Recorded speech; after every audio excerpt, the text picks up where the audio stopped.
प्यारे बच्चों, आप सभी लॉकडाउन के कारण अपने अपने घरों में हैं। ऐसे समय में हम लेकर आए हैं आपके लिए डिजी साथ कार्यक्रम। इसके माध्यम से आप प्रत्येक दिन सोमवार से शुक्रवार तक पूर्वाह्न 10 से 12 तथा अपराह्न 1 से 2 बजे तक अपने अपने कक्षाओं के अनुरूप कार्यक्रम देख सकेंगे। स्कूली शिक्षा एवं साक्षरता विभाग, झारखंड।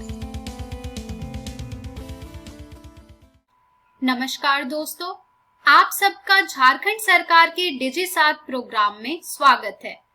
आइए देखते हैं कि आज हम क्या पढ़ेंगे। तो हम एपिसोड की शुरुआत में 10वीं कक्षा में पढ़ेंगे इंग्लिश ग्रामर से टेंसेस। इसका हम दूसरा भाग देखेंगे आज। साथ ही हम फिर पढ़ेंगे हिंदी का अध्याय नागार्जुन। इस अध्याय का हम तीसरा भाग तथा अभ्यास कार्य को देखेंगे। इसी प्रकार से 12वीं कक्षा में हम पढ़ेंगे गणित का अध्याय सांतत्य तथा अवकलनीयता। हम इस अध्याय का प्रैक्टिस क्वेश्चन देखेंगे आज। साथ ही 12वीं कक्षा में हम पढ़ेंगे फिजिक्स का अध्याय तरंग प्रकाशिकी। इस अध्याय का हम चौथा तथा 5वां भाग देखेंगे आज और फिर उन पर आधारित कुछ रोचक प्रश्नों को भी जानेंगे। तो चलिए शुरू करते हैं हम अपना प्रोग्राम डिजी साथ। अब पढ़ाई नहीं रुकेगी। Hello everyone, welcome to English smart class. दोस्तों, आज हम इस वीडियो में बात करेंगे टेंसेस की और ये वीडियो इस टॉपिक का पार्ट 2 है। चलिए देखते हैं कि आज इस वीडियो में हमें क्या सीखने को मिलेगा। आज इस वीडियो में हम लोग जिन जिन टॉपिक्स के बारे में बात करेंगे वो है simple past tense, simple future tense और उसके बाद कॉन्टिन्यूअस टेंस। तो आज आपको इस वीडियो में ये सारे टेंसेस समझने को मिलेंगे। तो चलिए शुरू करते हैं। Simple past tense.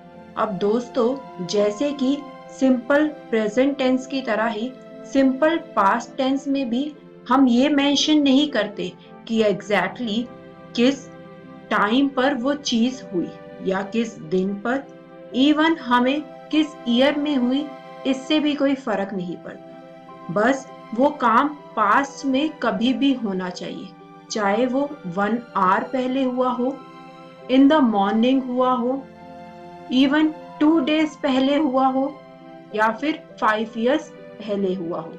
इवन अगर वो चीज पिछली हमारी पास्ट लाइफ में भी हुई है तब भी वो सिंपल पास्ट टेंस की कैटेगरी में आएगी। चलिए इसके कुछ एग्जांपल्स देखते हैं। पहला एग्जांपल है हमारे पास, मैंने वीडियो देखी, यानी कि पास्ट की बात हो रही है। दूसरा एग्जांपल है हमारा, उन्होंने फुटबॉल खेला। यहाँ पर ये हुआ, वो हुआ और ये सारी चीजें पास्ट की बात है, तो ये हमारे सिंपल पास्ट टेंस की कैटेगरी में आते हैं। चलिए इसके फॉर्मूला की बात करते हैं। इसमें जो सब्जेक्ट है उसके बाद वर्ब की सेकंड फॉर्म प्लस ऑब्जेक्ट, यानी कि हमारा जो सब्जेक्ट है और ऑब्जेक्ट वो सेम रहेगा। बस यहाँ पर हम लोग वर्ब की सेकंड फॉर्म को यूज करेंगे, जैसे कि हाइड हो जाएगा हिड, डू हो जाएगा डिड। अब देखते हैं सिंपल पास्ट टेंस के सेंटेंस को फ्रेम कैसे करना है। हमारा एग्जाम्पल है, मैंने वीडियो देखी। सब्जेक्ट आई, वीडियो ऑब्जेक्ट, देखी है वर्ब। तो यहाँ पर वॉच की सेकंड फॉर्म होती है वॉच्ड, वो यहाँ पर लग जाएगी। तो जो हमारा एट द एंड सेंटेंस बनेगा वो होगा आई वॉच्ड वीडियो, और ये सेंटेंस हमारा कहलाएगा simple past tense. Simple past tense में बेसिकली हमें बस यूज करनी है वर्ब की सेकंड फॉर्म। चलिए अब सिंपल पास्ट के बाद बात करते हैं सिंपल फ्यूचर टेंस की। ये टेंस सबसे ज्यादा तब यूज होते हैं जब मम्मी या घर वाले हमें कोई काम करने को कहते हैं। कोई भी काम जिसको हम फ्यूचर में करने वाले हैं या कोई भी चीज जो फ्यूचर में होने वाली है वो कहलाती है सिंपल फ्यूचर टेंस। हमारे फ्यूचर में होने वाली चीज प्रिडिक्ट करनी है। हमें कुछ भी अगर फ्यूचर में ये हो रहा है और उसको प्रिडिक्ट करना है, जैसे कि आज का मैच इंडिया जीतेगा, यहाँ पर हम प्रिडिक्शन कर रहे हैं, ये काम फ्यूचर में होने वाला है। इसके बाद कल बारिश होगी, अभी हुई नहीं है, कल होगी, तो मैं ये काम करूंगा, तुम वहां नहीं जाओगी। ऐसे सारे जो सेंटेंसेस होते हैं वो होते हैं सिंपल फ्यूचर टेंस। चलिए अब इन सेंटेंसेस को फ्रेम करना सीखते हैं। इसमें सब्जेक्ट और ऑब्जेक्ट के बीच में आएगा वर्ब की फर्स्ट फॉर्म। ये हमारा सेंटेंस नॉर्मल रहेगा, लेकिन वर्ब को हेल्प करने के लिए उससे पहले आ जाएगा हेल्पिंग वर्ब, और वो होगा विल या फिर शैल। चलिए इसका एग्जाम्पल देखते हैं। हमारा पहला एग्जाम्पल है रोहन वजन घटाएगा। रोहन हमारा सब्जेक्ट है, वजन यानी कि वेट हमारा ऑब्जेक्ट है, घटाएगा वर्ब की फर्स्ट फॉर्म होती है लूज, तो रोहन लूज वेट, और उससे पहले लूज से पहले आ जाएगा विल। तो जो हमारा सेंटेंस हमारे पास रेडी होगा वो होगा रोहन विल लूज वेट। चलिए इसके कुछ और एग्जाम्पल्स देखते हैं, जैसे कि मैं वीडियो देखूंगा, तो इसका इंग्लिश में सेंटेंस बनेगा आई विल वॉच वीडियो या फिर आई शैल वॉच वीडियो। एक और एग्जाम्पल लेते हैं, वो फुटबॉल खेलेंगे, तो यहाँ पर हमारा जो सेंटेंस बनेगा वो होगा दे विल प्ले फुटबॉल। अब फिर से एक बार हमारे टेंसेस के चार्ट पर आते हैं। इसको हमने टेंसेस के पार्ट 1 में डिस्कस किया था। अब तक हमने जिन टेंसेस की बात कर ली है उसमें हमने जाना है सिंपल प्रेजेंट टेंस को, सिंपल पास्ट टेंस को और सिंपल फ्यूचर टेंस। अब हम लोग बात करेंगे कॉन्टिन्यूस टेंस के बारे में, जिसमें सबसे पहले हम लोग डिस्कस करेंगे प्रेजेंट कॉन्टिन्यूस टेंस के बारे में। तो चलिए शुरू करते हैं। मैं वीडियो देख रहा हूँ, ये वो काम है जो हम अभी कर रहे हैं। किसी भी काम को जो हम अभी कर रहे हैं या वो कुछ देर में या कुछ दिनों में खत्म हो जाएगा। जैसे कि आप अभी ये वीडियो देख रहे हैं और आपको पता है कि कुछ देर में ये वीडियो खत्म हो जाएगी, तो ये हमारा हुआ प्रेजेंट कॉन्टिन्यूस टेंस। इनके सेंटेंस को आइडेंटिफाई करने का तरीका ये है कि इनके जो सेंटेंस होते हैं वो ज्यादातर स्टार्ट होते हैं रहा हूं, रही हूं या फिर रहे है से। जैसे कि तुम ऑफिस जा रहे हो, मम्मी खाना पका रही है। देखिए दोस्तों, इन दोनों ही सेंटेंसेस के जो एंड है वो जा रहे हो और पका रही है से हो रहे हैं। तो ये हमारे कैटेगरी में जिसमें आते हैं उसका नाम है प्रेजेंट कॉन्टिन्यूस टेंस। दोस्तों, इन दोनों ही सेंटेंसेस में एक काम चल रहा है और उस काम का एक एंड है, तो इसी वजह से ये हमारे बन जाते हैं प्रेजेंट कॉन्टिन्यूस टेंस। चलिए देखते हैं कि इन सेंटेंसेस को फ्रेम कैसे करना है। हमारा सेंटेंस था मैं वीडियो देख रहा हूँ। इस सेंटेंस में सब्जेक्ट है हमारा आई और जो ऑब्जेक्ट है वो है हमारा वीडियो, वर्ब है हमारी वॉच और साथ में उसके लग जाएगा ING, आई वॉचिंग वीडियो।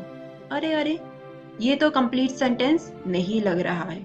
इसमें हमें एक रूल को याद रखना होगा कि वर्ब से पहले इसमें आ जाएगा आई एम या फिर आर, और जब भी होगा आई तो उसके साथ लगेगा एम और बाकी सब जगह लगेगा आर। तो यहाँ पर हमारे सेंटेंस में आई है तो वहां पर हमारे पास लग जाएगा एम। तो हमारा जो कंप्लीट सेंटेंस बनेगा वो होगा आई एम वॉचिंग वीडियो। कुछ और एग्जाम्पल्स देखते हैं, जैसे कि तुम ऑफिस जा रहे हो, ये हमारा इंग्लिश में सेंटेंस बन जाएगा you are going to office. दोस्तों, इसमें आपको एक और बात याद रखनी होगी, जब भी सब्जेक्ट थर्ड पर्सन हो थर्ड पर्सन याद है ना, यानी कि फादर, मदर, चाइल्ड, तुम, सन, मून, प्लस वो सिंगुलर हो यानी कि एक ही हो, ही, शी, दे, इट, तब वहां पर लगेगा एस के साथ is plus verb plus object. यानी कि अगर हम इसका एग्जाम्पल की बात करें, जैसे कि माँ खाना बना रही है, जो माँ है वो एक तो थर्ड पर्सन है और वो सिंगुलर है, तो इसका जो इंग्लिश में सेंटेंस बनेगा वो होगा मॉम इज कुकिंग फूड। यहाँ पर इज लग जाएगा एम या आर की बजाय। तो फ्रेंड्स, प्रेजेंट कॉन्टिन्यूस टेंस में क्या लगेगा? सब्जेक्ट प्लस इज, एम या फिर आर। इज लगेगा हमारा थर्ड पर्सन प्लस सिंगुलर के साथ, प्लस वर्ब की फर्स्ट फॉर्म प्लस ing और उसके बाद हमारा फाइनली ऑब्जेक्ट। तो ये होगा हमारा formula to create sentence for present continuous tense. दोस्तों, जब कर रहा हूं की जगह पर कर रहा था आ जाएगा तो वो हमारा बन जाएगा पास्ट कॉन्टिन्यूस टेंस।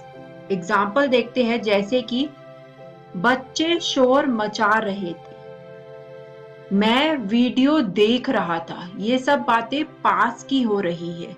तो इसमें जो हमारा सब्जेक्ट है और ऑब्जेक्ट है उसके साथ लग जाएगा was या फिर were, और क्योंकि ये कॉन्टिन्यूस सेंटेंस है इसलिए वर्ब की फर्स्ट फॉर्म प्लस ing चिपक जाएगी, और इसमें जो आई है उसके साथ लगेगा was, और जब वो थर्ड पर्सन या फिर सिंगुलर होगा तब भी वहां पर लगेगा was, और बाकी सब जगह पर हमारा लग जाएगा were। माँ खाना बना रही थी, तो इसका इंग्लिश में हमारे पास सेंटेंस होगा मॉम वॉज कुकिंग फूड। अब दोस्तों, हमने देखा कि अगर बात हो रही है हो रहा था तो वो हो जाता है पास्ट, लेकिन अगर वही उसकी जगह आ जाए हो रहा होगा तो वो हो जाएगा फ्यूचर। बारिश हो रही होगी, वह घर जा रही होगी। ये सेंटेंसेस है हमारे example of future continuous tense. देखते हैं इन सेंटेंसेस को फ्रेम कैसे करना है। इसमें सब्जेक्ट और ऑब्जेक्ट सेम रहेगा, उसके साथ विल बी या शैल बी लग जाएगा, और क्योंकि ये हमारा कॉन्टिन्यूस है इसलिए वर्ब की फर्स्ट फॉर्म प्लस ing। चलिए दोस्तों, अब इसका एक एग्जाम्पल देखते हैं, जैसे कि वह घर जा रही होगी, तो इसका इंग्लिश में हमारे पास सेंटेंस बनेगा she will be going home. यानी कि यहाँ पर हमने विल बी या फिर शैल बी का यूज किया है। तो इसी के साथ दोस्तों, अब हमने बात कर ली है कॉन्टिन्यूस के 3 फॉर्म्स की, जिसमें हमने सबसे पहले प्रेजेंट कॉन्टिन्यूस टेंस की बात करी और जाना कि इसमें लगता है इज, एम या फिर आर विद वर्ब की फर्स्ट फॉर्म प्लस ing।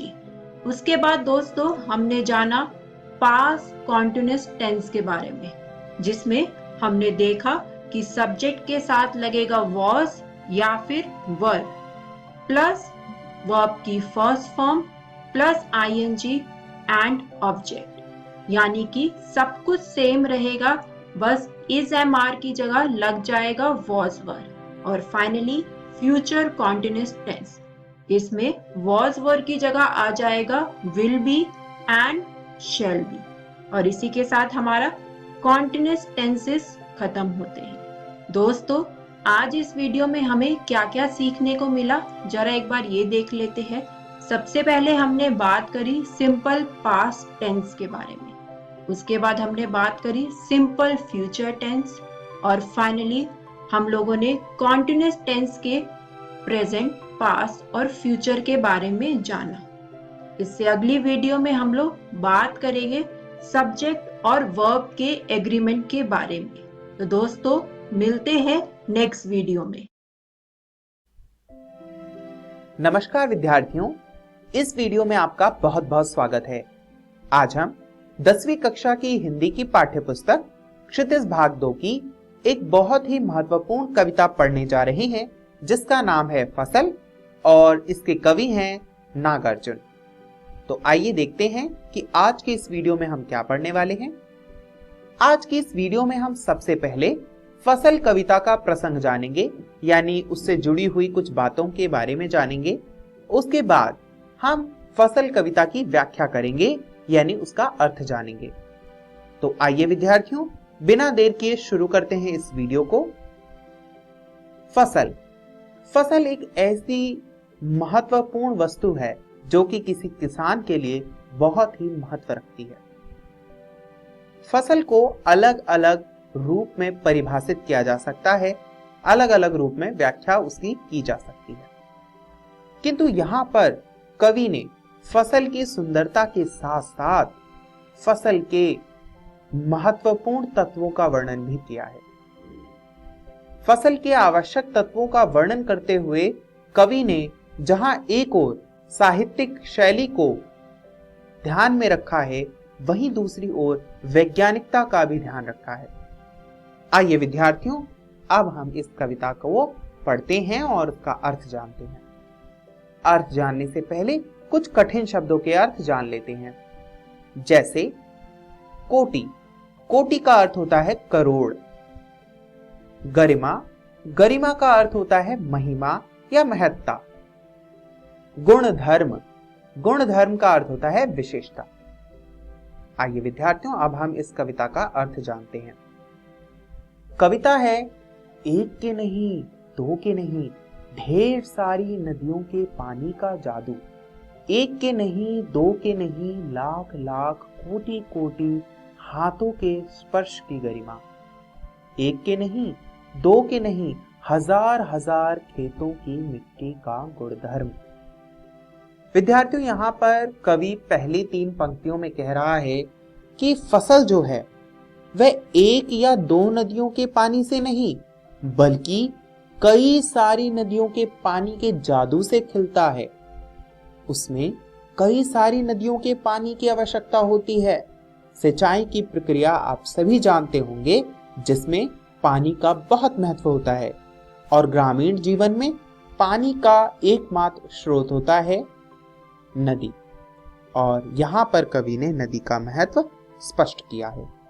आगे कवि कहता है, एक के नहीं, दो के नहीं, लाख लाख कोटि कोटि हाथों के स्पर्श की गरिमा। यानी जो नदी है वह केवल एक हाथ से या 2 हाथ से नहीं की जा सकती। उसके लिए बहुत से लोगों की आवश्यकता होती है, बहुत से परिश्रम की आवश्यकता होती है। इसीलिए ये फसल जो है वह करोड़ों लाखों हाथ के स्पर्श की गरिमा का फल है। आगे कवि बताता है कि एक के नहीं, दो के नहीं, हजार हजार खेतों मिट्टी का गुणधर्म। यानी जो फसल है वह बिना मिट्टी के उगाया ही नहीं जा सकता, और कोई भी कवि, कोई भी किसान इस बात को स्पष्ट नहीं कर सकता कि यह जो मिट्टी फसल उगाने के लिए उपयुक्त है वह किस क्षेत्र से आई है, कौन से देश से आई है। यह स्पष्ट नहीं किया जा सकता, क्योंकि किसी एक अच्छी फसल के लिए तो कई हजार खेतों की मिट्टियों की आवश्यकता होती है। कवि ने यहाँ पर वैज्ञानिक और साहित्यिक दृष्टिकोण को एक साथ रखा है। विद्यार्थियों, किसी पौधे को उगाने के लिए पानी, मिट्टी और मेहनत की आवश्यकता होती है, जिसका वर्णन कवि ने किया है और आगे भी आप इसका वर्णन पाएंगे। आगे की कविता को समझने से पहले आइए उसके कठिन शब्दों के अर्थ जान लेते हैं। पहला है महिमा। महिमा का अर्थ होता है महत्ता या महत्व। अगला है संदली। संदली का अर्थ होता है खुशबूदार या सुगंधित। और अगला है संकोच। संकोच का अर्थ होता है सिमटा। आइए विद्यार्थियों, अब हम कविता का अर्थ देखते हैं। कवि अब उस प्रश्न पर पहुंच जाता है जिस प्रश्न के लिए उसने कविता लिखी। वह पूछता है, फसल क्या है? और तो कुछ नहीं है वह। कवि कहता है कि फसल कुछ नहीं है। फसल है क्या? नदियों के पानी का जादू, है ना। यानी फसल में सिंचाई के वक्त पानी की आवश्यकता होती है जो कि नदियों से आता है। आगे कवि कहता है कि फसल हाथों के स्पर्श की गरिमा है, यानी उस खेत में काम करने वाले व्यक्ति की मेहनत का परिणाम है, किसान की मेहनत का परिणाम है। और भूरी, काली, संदली मिट्टी का गुणधर्म है, यानी जो मिट्टियों का प्रकार है, मिट्टियों के अलग अलग प्रकार होते हैं, उनकी जो विशेषता है उसका गुणधर्म है, यानी उसकी विशेषता है फसल। आगे कवि कहता है कि रूपांतर है सूरज की किरणों का, यानी जब कोई फसल या पौधा उगाया जाता है तो उसके लिए सूरज की आवश्यकता होती है। तो यहाँ पर कवि ने उसको भी स्वीकार किया है और स्पष्ट किया है। कहता है, सिमटा हुआ संकोच है हवा की थिरकन का। और जो हवा चलती है ना, उसको जब एक जगह इकट्ठा कर लिया जाए तो उससे जो है फसल बन जाएगी। विद्यार्थियों, क्या आपने कभी सोचा है कि यदि हम किसी पानी को पिएं तो उसका स्वाद भिन्न होगा, किंतु उसी पानी से जब हम किसी पौधे को उगाएं और उस पे जब फल लगने लगे और उस फल को खाएं तो उसका स्वाद अलग होगा। इसी प्रकार मिट्टी और फल के स्वाद में अंतर है, पर इन सब को विशेष बनाता है हाथों का स्पर्श, सूर्य की किरण, हवा का संकुचित रूप, पानी का जादू।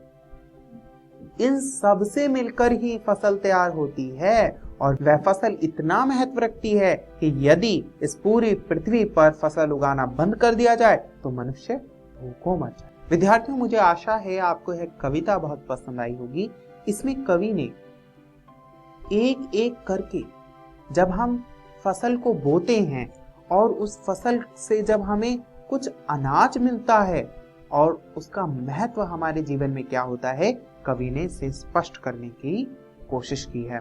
साथ ही कवि ने यह भी बताया है कि यह जो फसल है वह किसी एक तत्व से नहीं बनता, वह वायु, जल, मृदा, व्यक्ति की मेहनत इत्यादि का परिणाम है। विद्यार्थियों, आज के इस पाठ में हमने जाना कि फसल क्या है, साथ ही हमने यह भी जाना कि इस कविता की क्या विशेषता है, फसल में क्या कुछ विशेष होता है। विद्यार्थियों, मुझे आशा है आपको यह कविता पसंद आई होगी।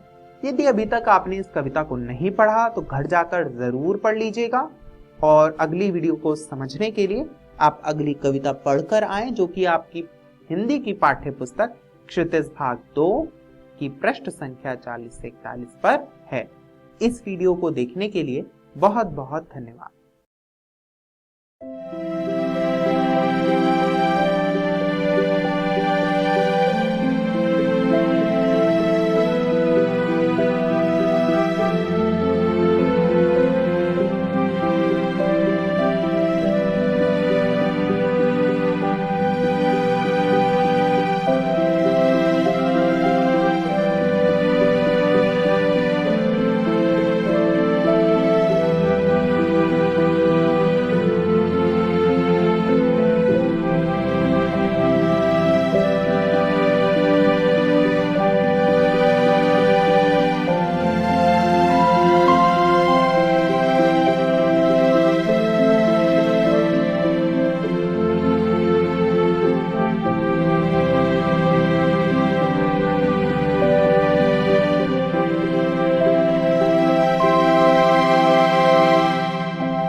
नमस्कार दोस्तों, आज हम पढ़ेंगे सांतत्य तथा अवकलनीयता का आखिरी भाग। पिछले भागों में हमने सीखा सांतत्य क्या है, अवकलनीयता क्या है और विभिन्न प्रकार के फलनों का अवकलज किस प्रकार प्राप्त किया जाता है। साथ ही हमने देखा था द्वितीय कोटि का अवकलज। तो चलिए आगे बढ़ते हैं और देखते हैं आज के इस वीडियो में हम किन प्रैक्टिस क्वेश्चंस के बारे में चर्चा करेंगे। तो पिछले भागों में आपने जितने भी यहाँ पर कंसेप्ट्स पढ़े हैं उन्हीं पर आधारित हम कुछ क्वेश्चन करेंगे। पहला उदाहरण है, यदि x बराबर है 2 cos थीटा के और y बराबर है 2 sin थीटा के, तो dy बटे dx ज्ञात कीजिए। अब यहाँ पर आपको दिख रहा है कि x जो है वो भी थीटा के रूप में परिभाषित है और y जो है वो भी थीटा के रूप में परिभाषित है। यानी ये जो बात हो रही है वो बात हो रही है dy बटे dx निकालने की, जिसमें x और y जो है वो किसी तीसरे पैरामीटर थीटा के रूप में परिभाषित है। तो अब हम हल देखेंगे इसका। x बराबर है 2 cos थीटा, y बराबर है 2 sin थीटा। इसलिए जब हम इसका अवकलज ज्ञात करेंगे तो dx बटे d थीटा आता है -2 sin थीटा। क्यों? क्योंकि cos थीटा का अवकलज होता है -, और dy बाई डी थीटा होता है 2 cos थीटा। क्यों? क्योंकि sin थीटा का अवकलज होता है cos। तो आपको dx बटे डी थीटा मिल गया और dy बटे डी थीटा भी मिल गया। तो अब हमें निकालना है dy बटे डी। तो वो क्या होगा, dy बटे डी थीटा और भाग दे दीजिए उसको dx बटे डी थीटा। तो आपको मिलेगा 2 cos theta divided by -2 sin theta. तो ये जो 2 है वो 2 से कटेगा और cos थीटा बटे sin थीटा होता है cot थीटा, और इसके आ जाएंगे आगे और इसके आगे आ जाएगा माइनस का साइन। अब चलिए आगे बढ़ते हैं और अगला उदाहरण देखते हैं। यदि y बराबर है 2 sin x plus 3 cos x के, तो सिद्ध कीजिए कि d स्क्वायर y बटे dx स्क्वायर प्लस y बराबर है 0। अब यहाँ पे जो d स्क्वायर y बटे dx स्क्वायर दिया है प्रश्न में, इससे आपको पता चल रहा होगा कि हमें द्वितीय कोटि का अवकलज ज्ञात करना पड़ेगा। द्वितीय कोटि का अवकलज हम कब ज्ञात कर सकते हैं? जब प्रथम कोटि का अवकलज प्राप्त किया जा सके और जो भी आपको परिणाम प्राप्त हो उसका दोबारा अवकलन हो सके। तो सबसे पहले हम क्या करेंगे, प्रथम कोटि का अवकलज ज्ञात करेंगे।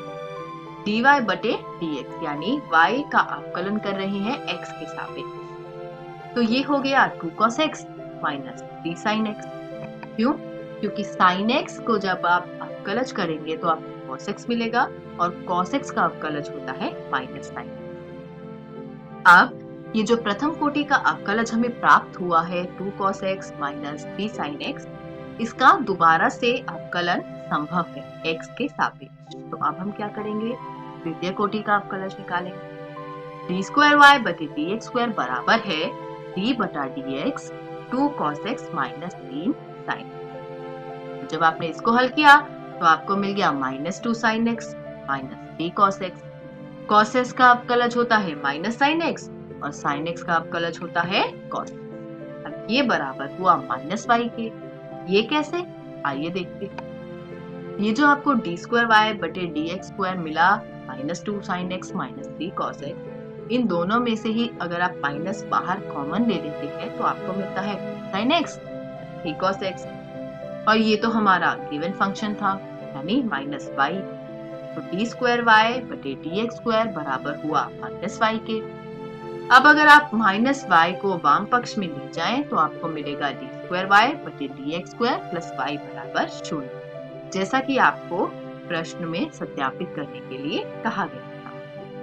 चलिए आगे बढ़ते हैं और एक और उदाहरण देखते हैं। ये उदाहरण है रोले के प्रमेय पर आधारित, और इस दिए हुए फलन y बराबर x स्क्वायर प्लस 4 के लिए हमें रोले के प्रमेय को सत्यापित करना है जब a का मान है -2 और b का मान 2 है।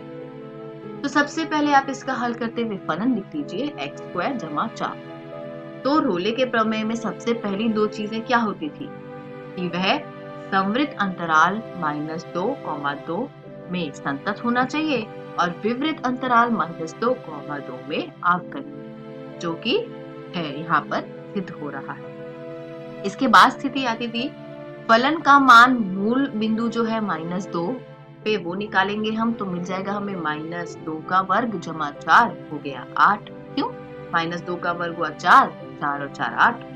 अब आप क्या करेंगे, ये निकालेंगे f ऑफ 2 यानी f का मान b पर, तो वो भी हुआ 2 का वर्ग जमा 4 8। क्या हो गया, f का मान -2 पर और f का मान 2 पर दोनों ही 8, यानी रोले के प्रमेय की सभी जो यहाँ पर आपकी संकल्पनाएं थी वह सिद्ध होती है। तो हम कह सकते हैं कि रोले के प्रमेय के अनुसार एक ऐसा सी होता है, पाया जा सकता है विवृत अंतराल -2,2 में कि f डैश c बराबर है 0 के, यानी प्रथम कोटि का अवकलज ज्ञात करके अगर आप उसमें c डालें तो वो 0 के बराबर। अब फलन क्या था, f ऑफ x बराबर x का वर्ग जमा 4, तो इसका अवकलज क्या होगा 2x, तो f डैश c क्या होगा 2c, जो कि बराबर है 0।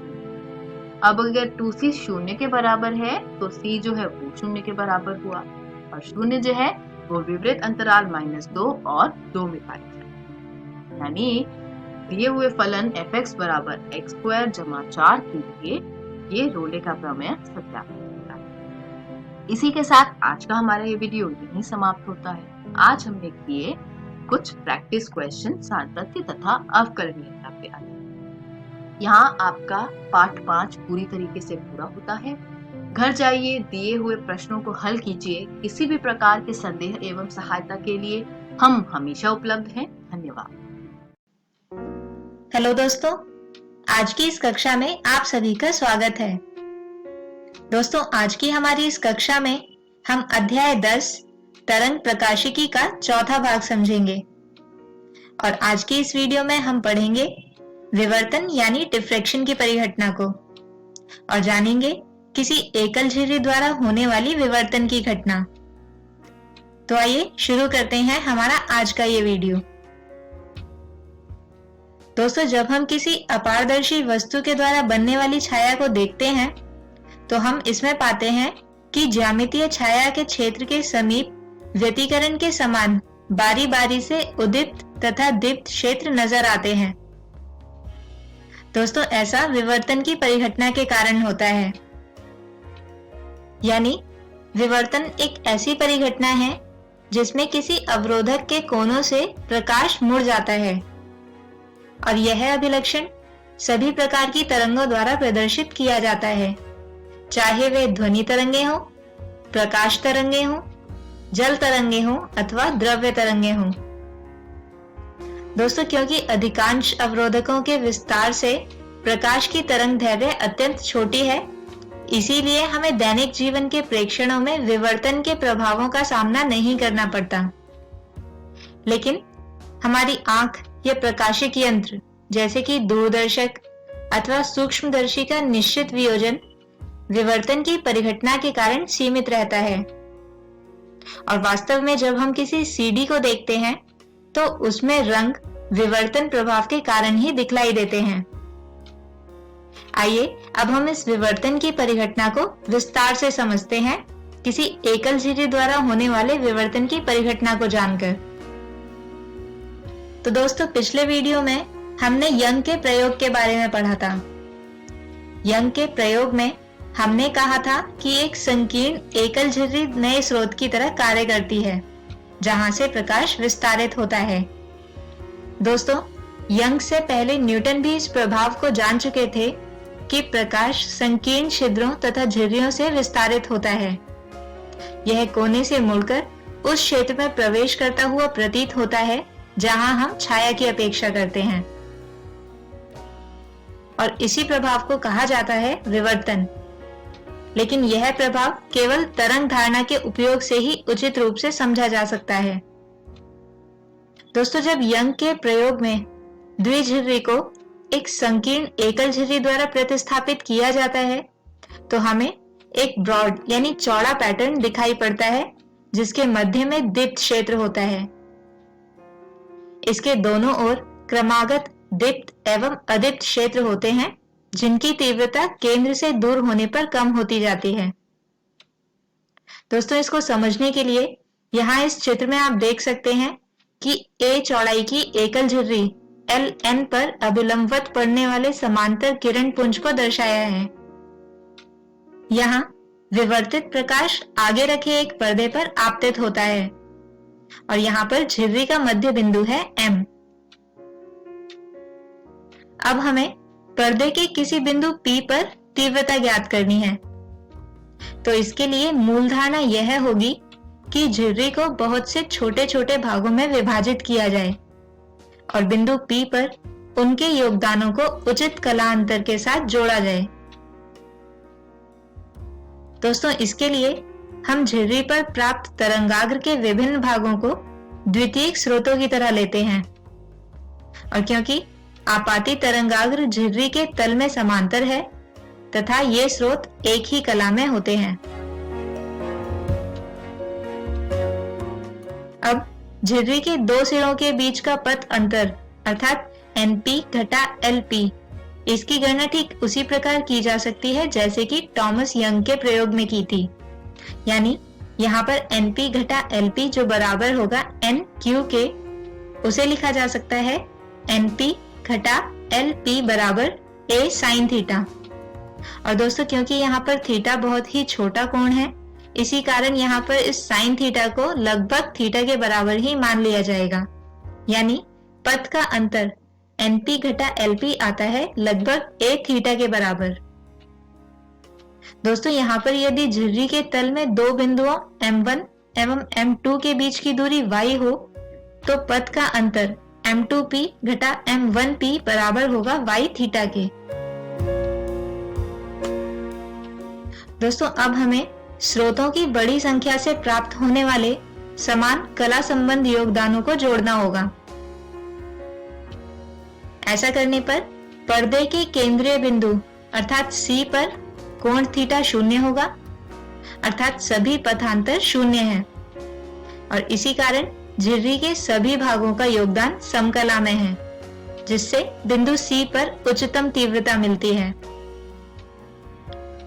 इसके अतिरिक्त दोस्तों, तीव्रता का केंद्रीय उच्चिष्ट थीटा बराबर 0 पर है तथा द्वितीयक उच्चिष्ट थीटा बराबर n जमा 1/2 लैम्डा बटे a पर है और निम्निष्ट यानी शून्य तीव्रता थीटा बराबर n लैम्डा बटे a पर है, जहां पर n का मान 0 को छोड़कर 1, 2, 3 कोई भी पूर्णांक हो सकता है। तो आइए देखते हैं कि आखिर यह निम्निष्ट थीटा बराबर n लैम्डा बटे a पर क्यों आता है। तो इसके लिए हम सबसे पहले कोण थीटा पर विचार करेंगे, जहां पर पथ का अंतर a थीटा लैम्डा है।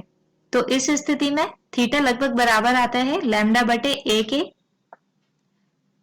अब हम झिर्री को दो बराबर भागों में यानी LM तथा MN में बांटते हैं, जिनमें प्रत्येक का आकार झिर्री के अर्ध यानी a/2 है।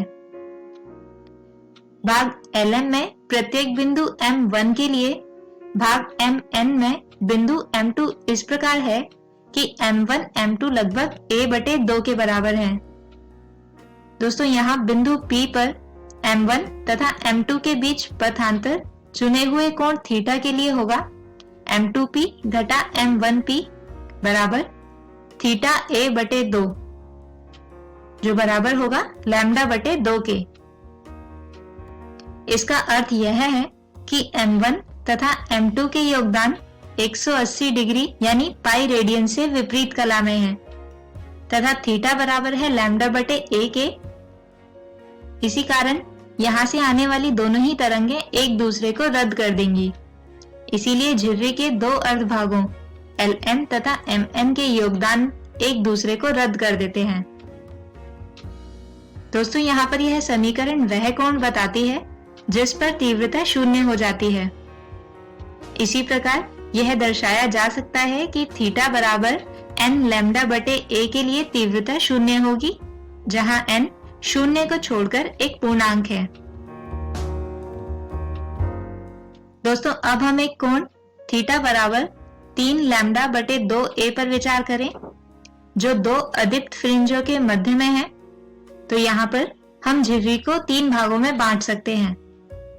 यदि हम प्रथम 2/3 झिर्री को लें तो 2 सिरों के बीच पथ का अंतर होगा 2/3 a गुणा थीटा, जो बराबर होगा 2a/3 गुणा 3 λ/2a के, अर्थात यहाँ से पथ का अंतर आता है लैम्डा।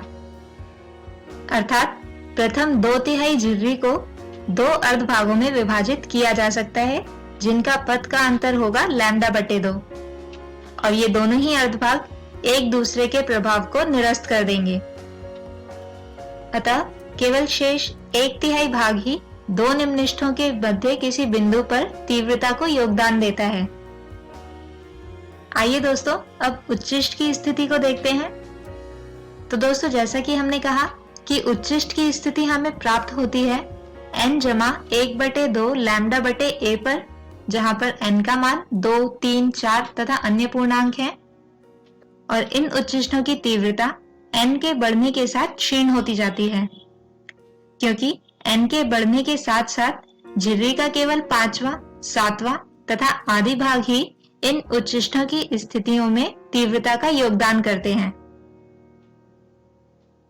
आइए दोस्तों, अब हम व्यतिकरण पैटर्न तथा संबंधतया प्रदीप्त एकल झिर्री के पैटर्न, जिसे सामान्यतः एकल झिर्री विवर्तन पैटर्न कहते हैं, इनकी समानता तथा विषमता को जानते हैं। तो दोस्तों, जैसा कि हम जानते हैं कि व्यतिकरण पैटर्न में समान अंतराल पर दीप्त तथा अदीप्त बैंड होते हैं, जबकि विवर्तन पैटर्न में एक केंद्रीय दीप्त उच्चिष्ट होता है जो दूसरे उच्चिष्टों से 2 गुना चौड़ा होता है, और केंद्र के दोनों ओर दूर अनुक्रमिक उच्चिष्टों पर तीव्रता कम होती जाती है। इसके अतिरिक्त व्यतिकरण पैटर्न का परिकलन 2 संकीर्ण झिर्रियों से उद्गमित 2 तरंगों के अध्यारोपण द्वारा किया जाता है, जबकि विवर्तन पैटर्न एकल झिर्री के प्रत्येक बिंदु से उद्गमित सतत तरंग परिवार के अध्यारोपण से प्राप्त होता है। तो दोस्तों, व्यतिकरण और विवर्तन के पैटर्न से हमें यह ज्ञात होता है कि व्यतिकरण तथा विवर्तन परिघटनाओं में प्रकाश ऊर्जा का पुनर्वितरण होता है। यदि यह अदीप्त फ्रिंज उत्पन्न करते समय एक क्षेत्र में घटती है, तो वहीं दीप्त फ्रिंज उत्पन्न करते समय दूसरे क्षेत्र में बढ़ती है, यानी ऊर्जा में कोई लाभ अथवा हानि नहीं होती। अर्थात यह दोनों ही परिघटनाएं ऊर्जा संरक्षण नियम के सिद्धांत के अनुकूल होती हैं। तो दोस्तों, इसी विषय के साथ हम खत्म करते हैं हमारा आज का ये वीडियो। आज के हमारे इस वीडियो में हमने समझा विवर्तन की परिघटना को, और समझा एकल झिर्री द्वारा होने वाली विवर्तन की परिघटना को। अगले वीडियो में हम समझेंगे प्रकाशिक यंत्रों की विभेदन क्षमता को। तब तक के लिए गुड बाय।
हेलो दोस्तों, आज की इस कक्षा में आप सभी का स्वागत है।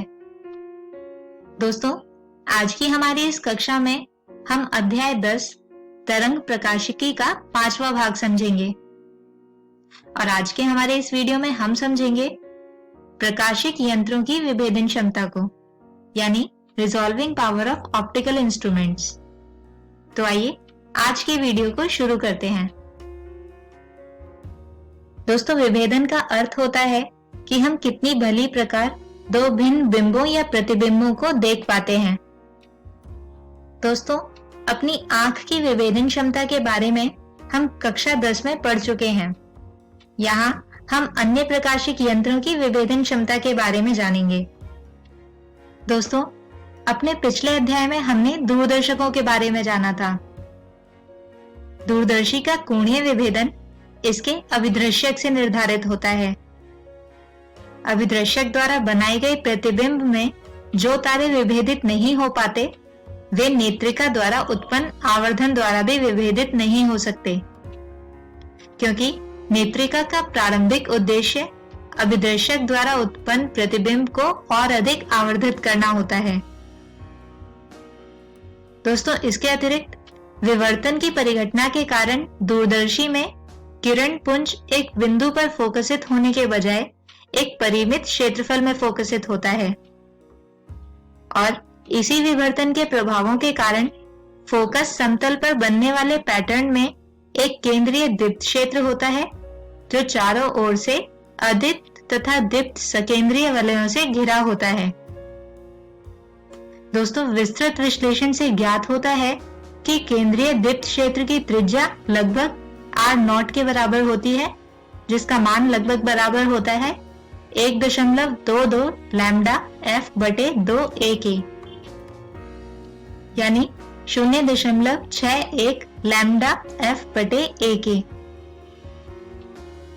जहां पर f लेंस की फोकस दूरी तथा 2a वृत्ताकार द्वारक के व्यास अथवा लेंस के व्यास में जो भी कम हो वही होती है।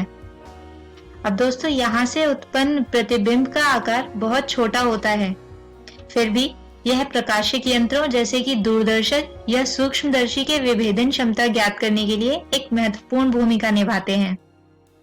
दो तारों को मात्र विभेदित करने के लिए हमें लगभग f डेल्टा थीटा यानी R0, जो बराबर था 0.61 लैम्डा f बटे a के, यह ज्ञात करना होता है।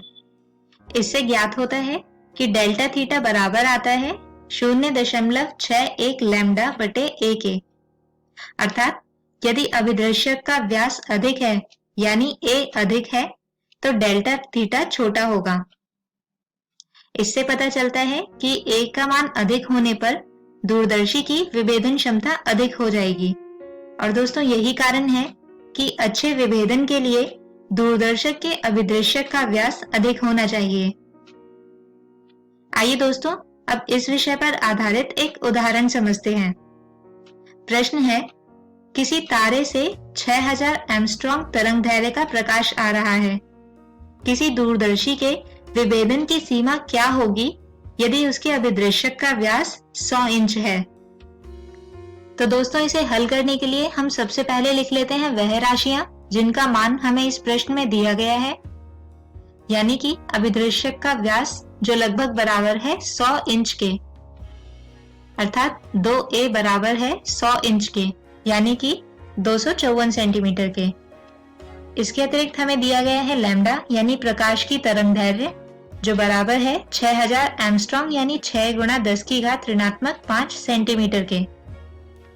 तब दूरदर्शी की विभेदन सीमा अर्थात डेल्टा थीटा बराबर होगी 0.61 गुणा लैम्डा यानी 6 गुणा 10 की घात ऋणात्मक 5 बटे a यानी 127 सेंटीमीटर, जिसका मान लगभग आता है 2.9 गुणा 10 की घात ऋणात्मक 7 रेडियन के।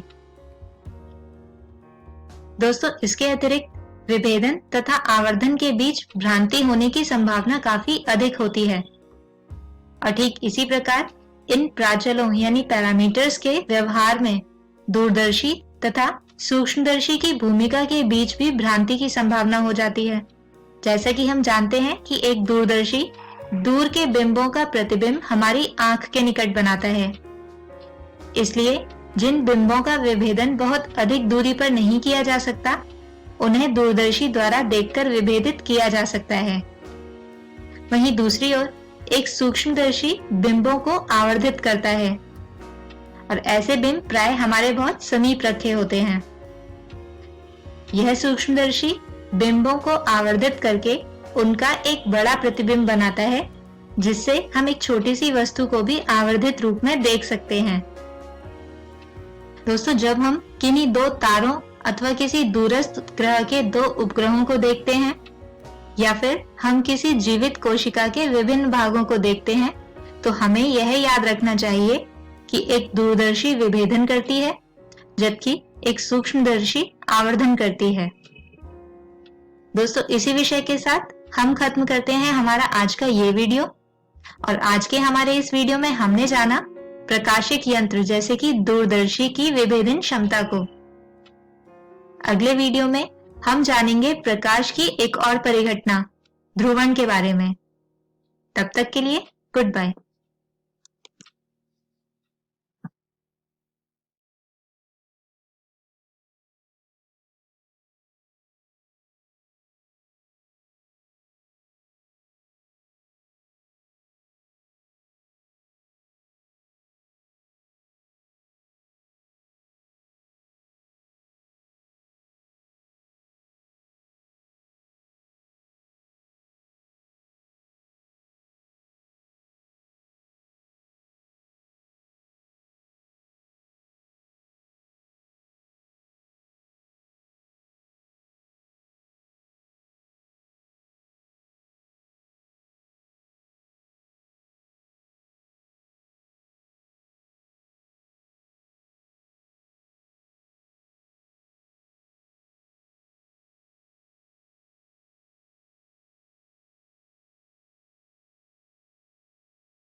तो दोस्तों, आशा करती हूँ कि आपको डिजिसात के आज के एपिसोड में बहुत कुछ सीखने को मिला होगा। आइए देखते हैं कि आज हमने क्या पढ़ा। तो आज हमने 10वीं कक्षा में पढ़ा इंग्लिश ग्रामर से टेंसेस के बारे में। साथ ही हिंदी में पढ़ा हमने अध्याय नागार्जुन। इसी प्रकार से 12वीं कक्षा में हमने पढ़ा गणित का अध्याय सातत्य तथा अवकलनीयता। साथ ही फिजिक्स का अध्याय तरंग प्रकाशिकी। एक जरूरी सूचना इस एपिसोड की जो अभी आपने देखी, इसका पुनः प्रसारण YouTube पर किया जाएगा इकोवेशन के चैनल पर ठीक 3 बजे। तो यदि आप इस एपिसोड को अपने दोस्तों के साथ शेयर करना चाहते हैं या इसे पुनः देखना चाहते हैं, तो YouTube पर डिजिसात इकोवेशन सर्च करके आप इस वीडियो तक पहुंच सकते हैं। धन्यवाद।